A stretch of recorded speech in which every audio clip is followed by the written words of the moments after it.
Say thou to man, my love extendeth equally to all my creating things, for all creating things manifest me purposefully, even as man manifesteth me purposefully.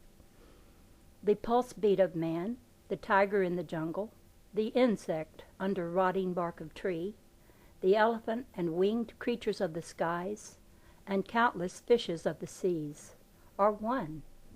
All pulse with the pulsing waves of my universal thinking, which imageth all things as one whole ideal, manifested by all unfolding, refolding extensions of my knowing. Say also thou to man who thinketh of his heartbeat as his own, alone, unbound to all things else, that all creating things unfold with the pulse beat of my cyclic thinking. As my thinking is universal, so likewise is my pulse beat universal. And furthermore, I say that every blade of grass and leaf of oak in mighty forest pulseth with the heartbeat of man and all things else. Yea, even down to microcosmic cells of forming things of earth and sea and sky, for even the most minute of these pulse with the electric waves of my cyclic thinking, as the mightiest of stars in my heavens likewise pulse. For I, God of love, thy Father, Mother, God of love, am the one whole. From me all unfolding, refolding things extend, and to me they return for re-extension. Glorify thou me, the one whom I am, for I am all, and no other is.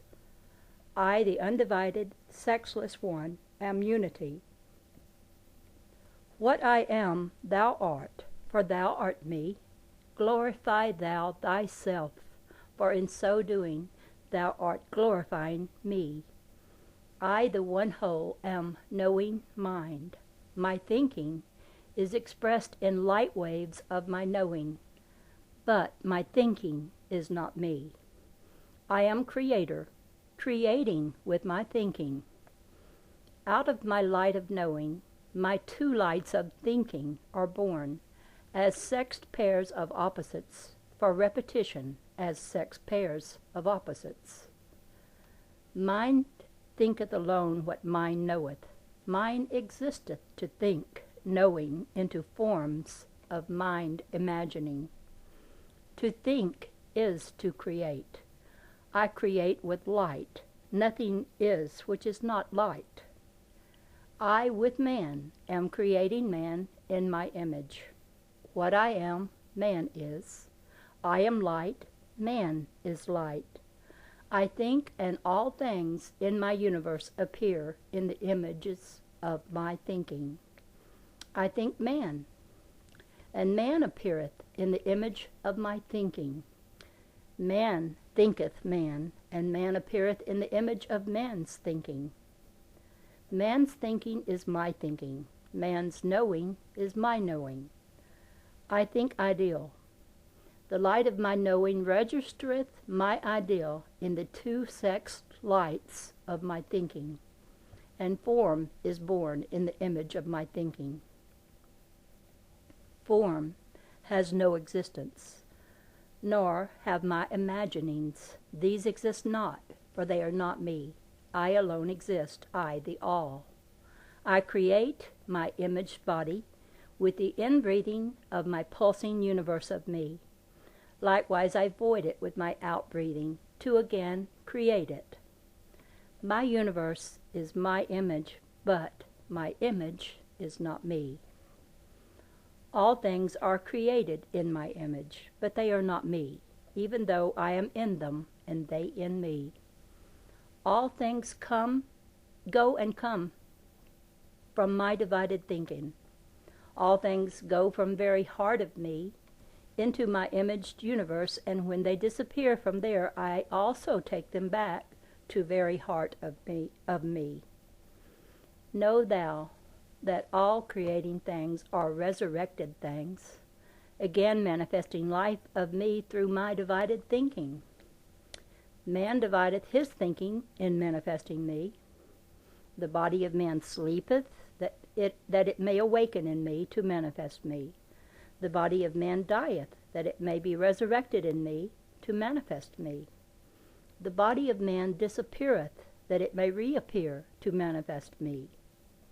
Man who sleeps or dies or disappears is but man's image, for self of man sleeps not, nor disappears, for self of man is me.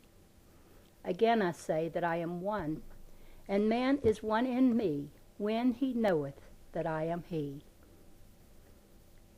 When formed clay of man is ready to know man in him as light of love, then am I there for him to know man in him as love.